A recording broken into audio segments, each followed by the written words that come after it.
Hello, everybody. Good morning, good afternoon, good evening to everyone, wherever you are. And the topic for today is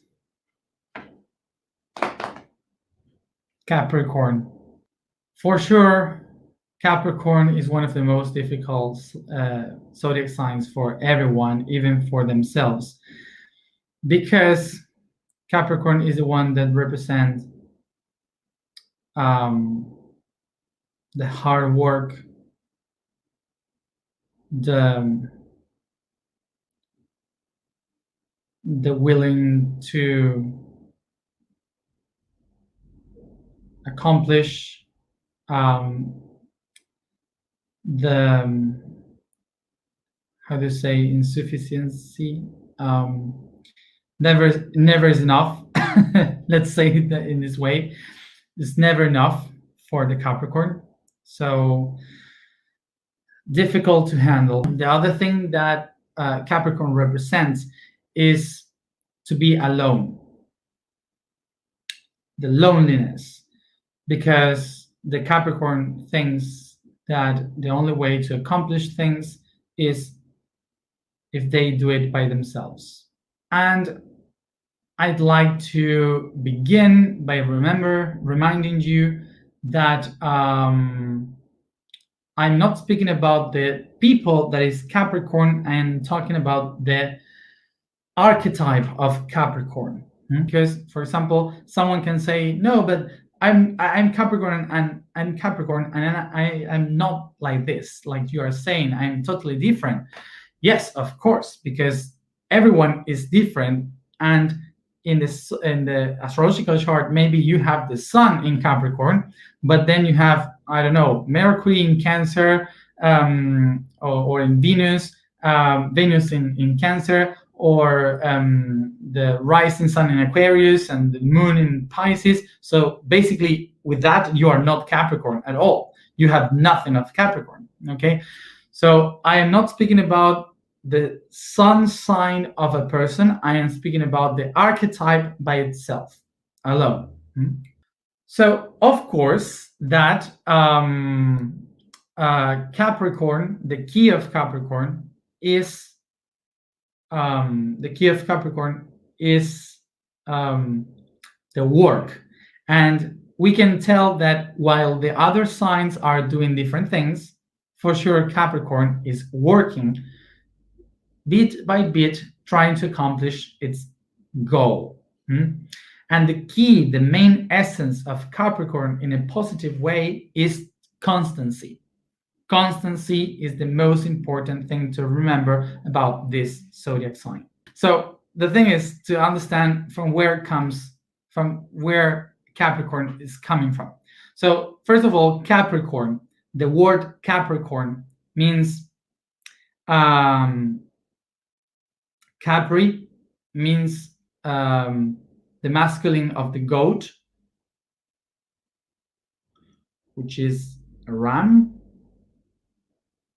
something like that. Imagine, kind of like a ram. Okay, so so this is the ram, and corneo means horn. Okay, so horn. So basically, the name of Capricorn means the horny ram, basically. So and the reason why is the horny ram is because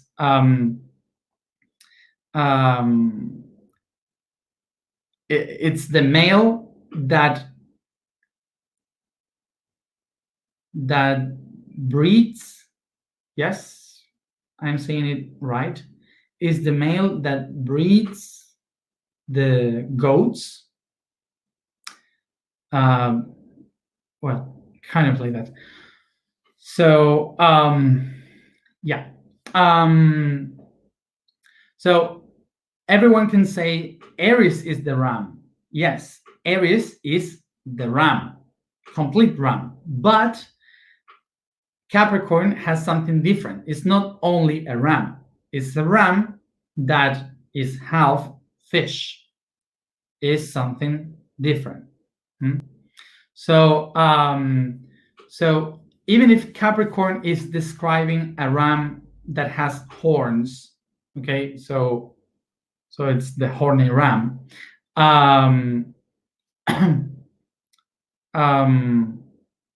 It's not describing its main characteristic, which is half fish. And now we are going to go into the history of why this being is so weird and why we took it as the why we took it as one constellation. So first of all, let's try to understand why the lamb are so, where this animal so important for humanity. And this is basically because in the Middle East, in Africa, the goats, the rams, were very important for everything that they gave to humanity. They gave flesh, meat, the woolen, I don't know the name, the thing that the sheep has, wool. I don't know how to say it.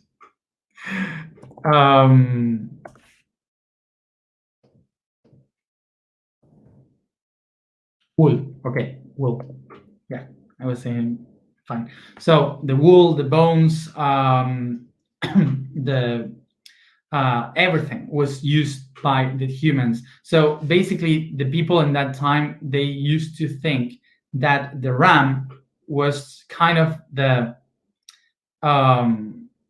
sacred animal that the gods have given to us, so we can do everything, we can survive. So they were the lambs of God that were given to the humans to survive in the desert, to survive in the dry regions, okay, because they did everything. They ate the garbage, they gave milk, everything, okay. So that's why they related this animal with the sun. Like, this is the symbol of the sun. So Ra, the god of the sun in Egypt, has the face of a ram, okay, because it's that symbolism. So this is the concept of the middle middle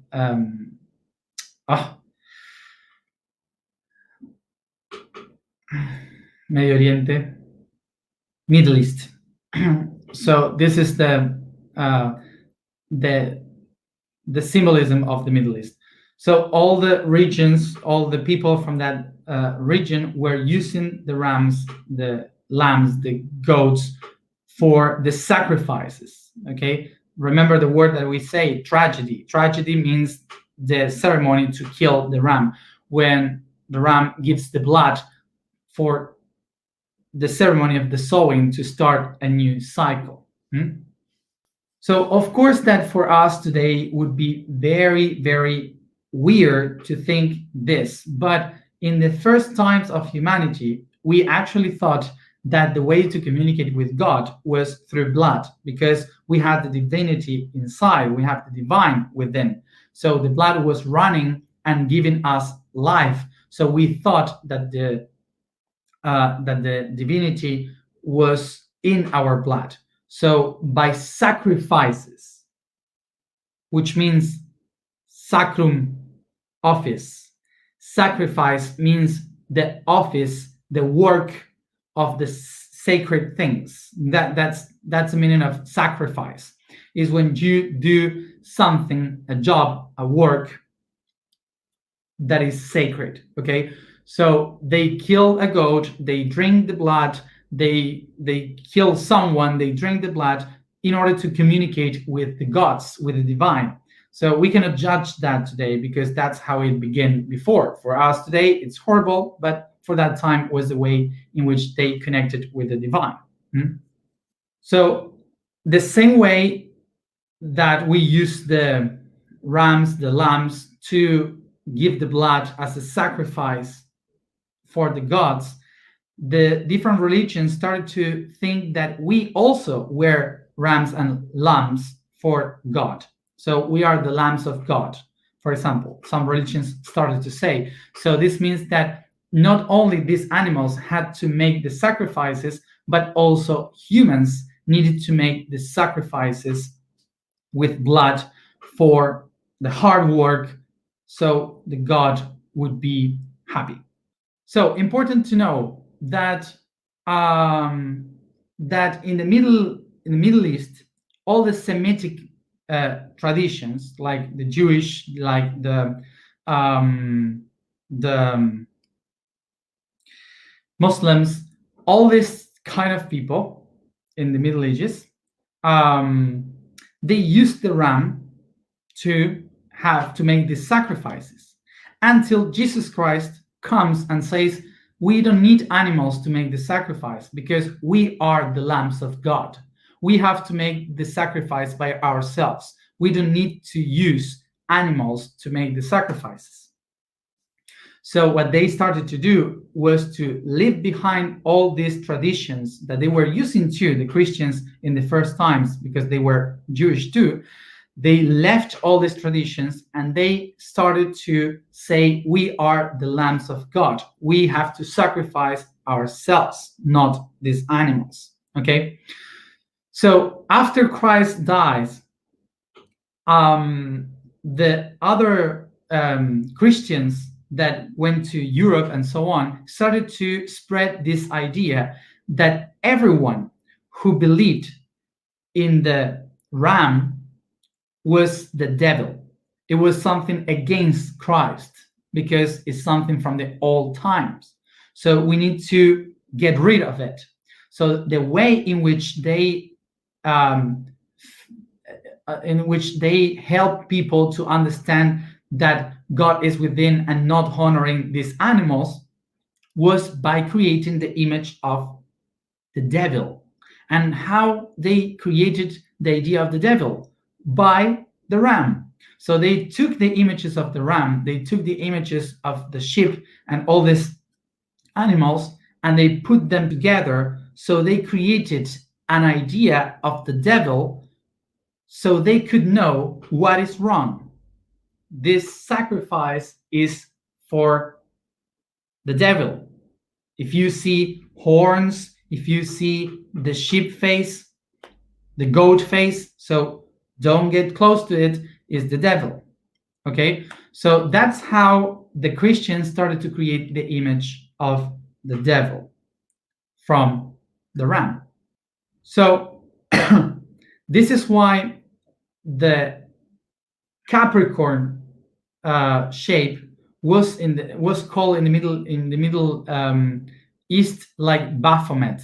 Baphomet is this god that was this god that was giving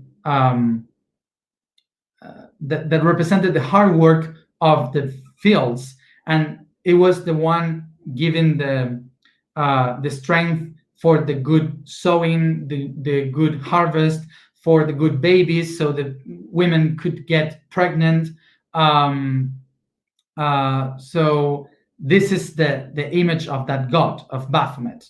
Okay, so they use that image of Baphomet to create the devil. So that's why today we have the image like if Baphomet is the devil itself, but it's not. Is Capricorn, is the one that represented the fertility, is the god of fertility. Okay, helping the women, helping the fields, the farmers, and so on. Because it was the goat, and the goat had all the tools we needed to survive. Okay, so that was the symbolism.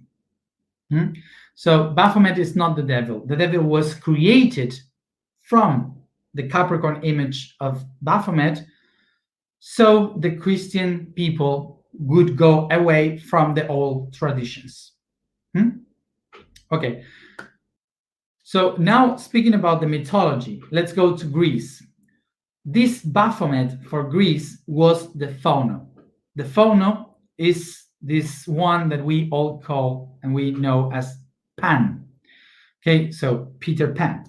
Pan is the Phono that used to represent the fertility and the happiness of the earth, but he always wanted to be alone. No bothering, no one bothering him. So he lived in the mountains by himself, but he was someone that helped the gods all the time. So in the Titanomachia, which is the stories of the gods and the titans fighting the monsters and so on, from the stories of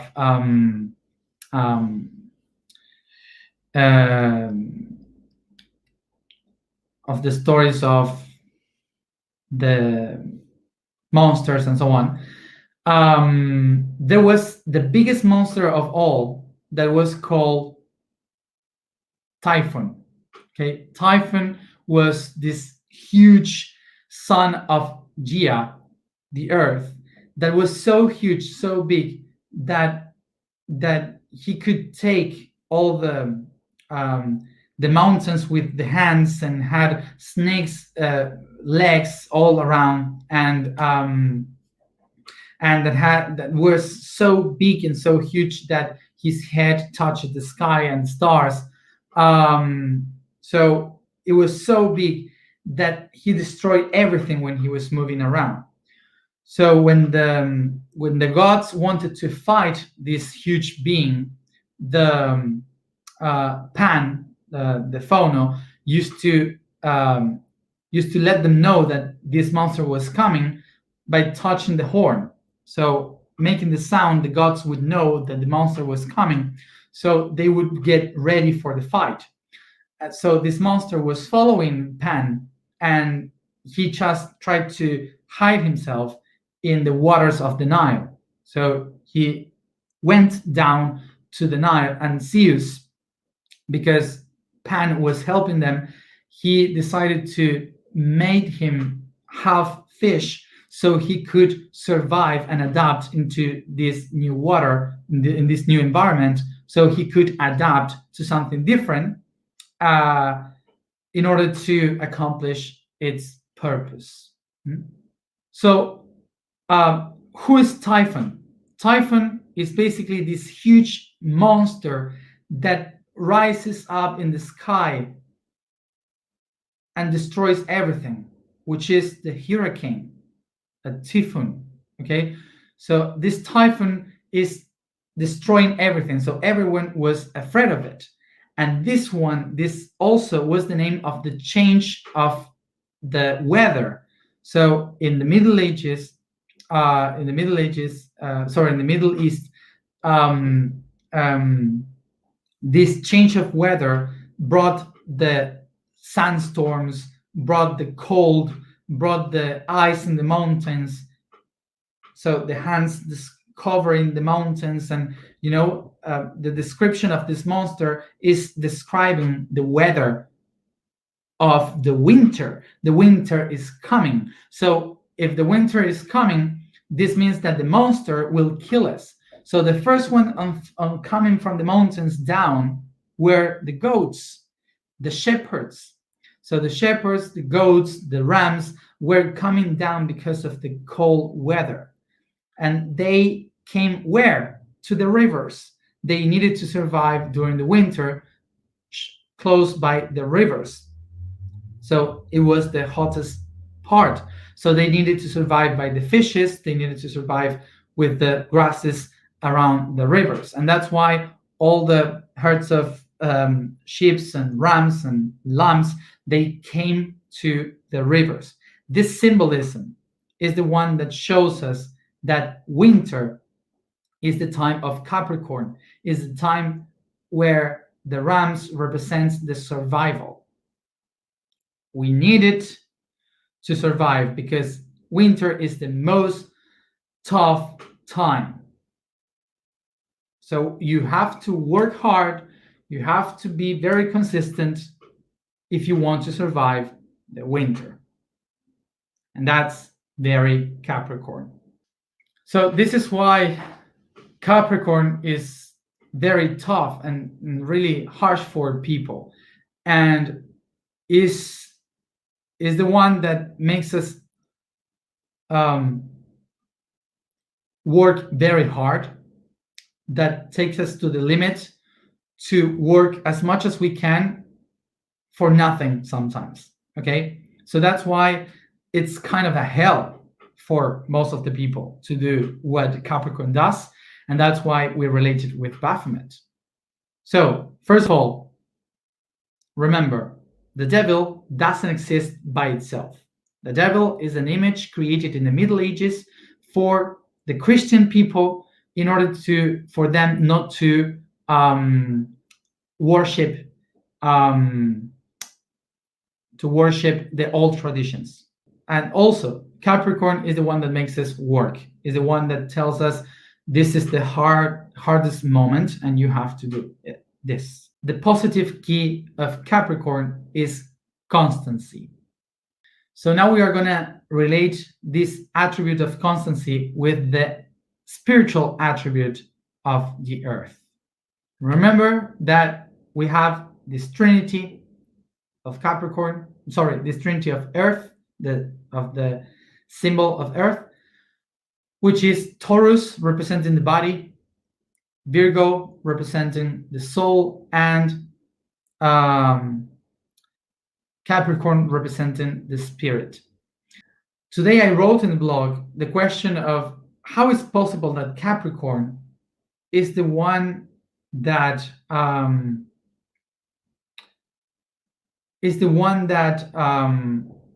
that represents the spirit of the earth, if Capricorn is the hardest sign of all. It's like not subtle at all. It's the one that makes us the hard work, and you have to do it better and so on. So why Capricorn would be that? So the answer is really easy. The only way you can connect with the spiritual aspect of the earth is by the minerals that we call diamonds, crystals, how do you say this, quartz. And the only way you can get the diamonds, is under a great pressure. As much pressure they get, the best is the crystal or the diamond.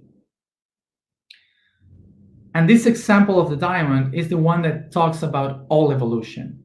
Evolution on Earth, where we exist, all the beauty things that we know today from this world comes from the pressure, the pushing of the billions of years of evolution in this earth, that with patience and constancy makes us better and better, making us evolve. So when we usually speak about spirituality, we used to relate the spirits with something that is very high level, subtle, like air. But what really is the spirit is the best version of itself, is the best aspect activated of something. So for the earth, this result of biology, this result of the material physical world, is the best it could create. So the spirituality of earth is not about subtle, it's about the beauty that is able to manifest through the constancy and patience of billions of years. So Capricorn is the one that says to us, we can always improve ourselves. So if we have patience, constancy, if we accept our mistakes as a way to improve, so we will get to evolve. And the key of evolution is to know that there is no a goal, that there is no ending, that you can always be better. So also, this is one of the things why Capricorn is very away from very away from the religion that says you will set yourself free in the heavens, because for Capricorn it's like, no, we have to evolve, we have to try it again, we have to improve. So there's no heaven and beautiful things around. We need to do our job by ourselves. No savior. We have to do it by ourselves. So of course that Capricorn is also one of the negative aspects of this Capricorn is that we'll never see other option. They are so focused that they don't want to see anything else, that this is the way I'm going to do it, and I don't care what you say. I don't care if there is an easier way. This is my way, and I will do it in this way until it comes. So it's very difficult to change the mind of a Capricorn in their beliefs, and they are trapped in this thought.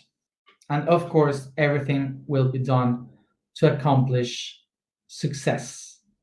For this concept of Capricorn, everything that I have around, even people, are things that I can use, are tools to make me get to my goal. And of course, that in the opposite side of Capricorn will be Cancer. And Cancer will be the one saying, we don't have to work much. We can be all together, sharing this love that we all feel, and so on. So, of course, it's exactly the opposite and complementary for it. The thing that this archetype is giving to us is basically patience. Patience and much more patience. We need to go step by step. If we are creating this new humanity for Aquarius, we should not expect that this will happen tomorrow, that this will happen right now. We need to just weave each node one by one inside of us, then to weave the other nodes outside, step by step. Patience. This is not going to happen right now. It will take a long time. And if we made a mistake, don't worry, we start again.